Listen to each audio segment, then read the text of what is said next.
Hello friend, I want to explain to you the reason that we use greenhouses and why you also may want to consider a greenhouse. Now we use a 50% mesh block here. In Spanish it's called malla. And then of course we do plastic on the top. This allows the air to flow through the greenhouse and it keeps all of the water off. We control all water inside the greenhouse. Also, look at the top here. This is called a sawtooth type of greenhouse. Looks like a sawtooth as you see them built all the way down. That is malla, or the cloth material here that allows the heat to rise and escape out. And with the wind blowing the right way, you want to make sure you set your greenhouse the right way. The wind blowing over, it actually sucks the hot air out and brings new air in. That's the goal. Now, there's when we set our greenhouses up, our mentor, the guy that was teaching us, he said, choose what kind of greenhouse you want, set it up, and bring the plans to me, and I'll approve them. And so we brought everything to him, and we went out and looked at a bunch of greenhouses, and we brought him the plans, and he said, why did you choose the sawtooth design? And I said, I don't know, because everyone else is doing sawtooth around here. He said, not good enough. You need to know why. Go back and find out why you chose the sawtooth design, and then I will either approve it or not. I need that kind of teaching in my life. Someone who's just black and white and says, pop, pop, pop, pop, pop, get this done. And so we had to go back and find out why the sawtooth. Why the sawtooth? Because there is extreme heat in this zone that we're at, and when it heats up inside, it can stop the growth of the plants and actually could kill them if there's too much heat. You need that heat to get out, and that is the best way in this zone, using the light winds to extract the heat out. So we had to learn that.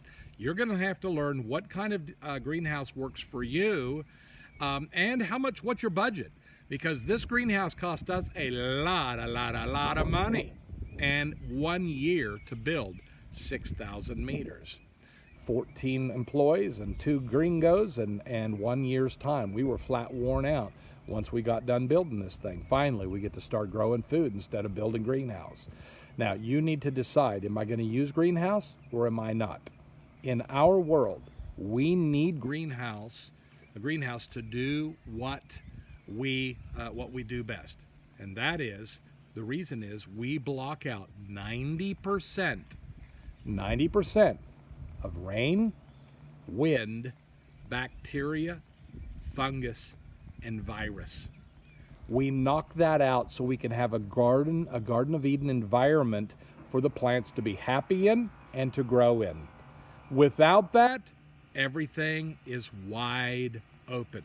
Now, I'm going to show you what wide open means, because we just lost, due to a tornado, a freak tornado, took out our section number 1 here a few weeks ago, and we're still raising money, and we are preparing to put the new plastic on. You can see our section 1 here. Look, there is no plastic on this greenhouse.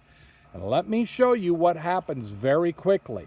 We go from that 90% salvation rate down to where any insect, any bug, any bird, anything can fly in here and have its way. I'm going to show you what's happened to our plants within just a 3-week period. So here we are in this greenhouse. It's 200 feet long, 35 feet wide in this section. We have got 7 rows of superfood and super greens. All this stuff hanging, these are all lines that we hang down whenever it's time to grow something that creeps up. So that's what all of that is. Now, normally this is covered, but it's not covered right now, and so this is a full buffet. It's just like if we were growing outdoors. And then outdoor growing in Latin America, you're going to have to fight like crazy using insecticides and everything else. So here's what happens just in a few weeks. We got these beautiful plants that are, look, all of a sudden the bugs are starting to eat. Let me see here if I can, okay, a few of the white flies are coming off now. Just check this out. this is what happens. And I don't know if you can see them flying around, but the white flies, they're destroying every leaf. And so if we were needing to sell, thank God the kale is okay right now. But if we needed to sell these collard greens, look how many leaves here we've got. I've got one leaf that's not eaten. Oh, two, but they're on the top. I can't pull them. Everything down below has holes in it. I can't sell it.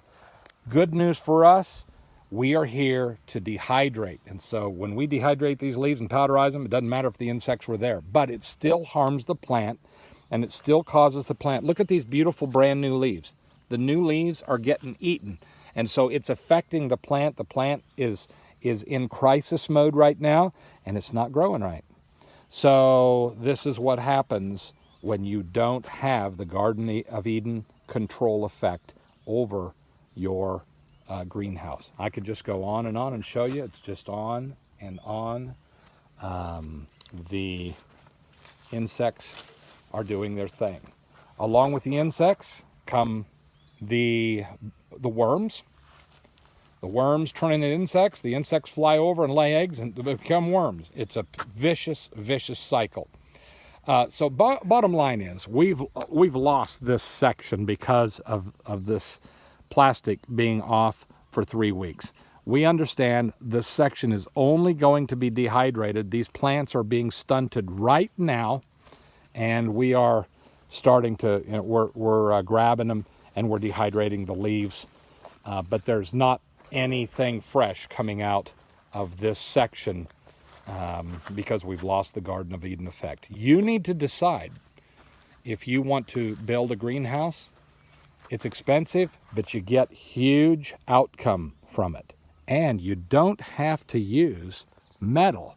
You can use bamboo, you can use 2x4s, you can use whatever materials you have, and then stretch the plastic over that area and protect. Another thing you can do is what we call a hoop house or a hoop deal, where you can use PVC, bend the tubes, and just put a hoop over each row. That's another thing you can do. There's a lot of ways to farm and keep those insects and the rain and everything off. If you do the hoop, you can do the Maya or the netting over the sides so the air blows through, and put plastic over the top.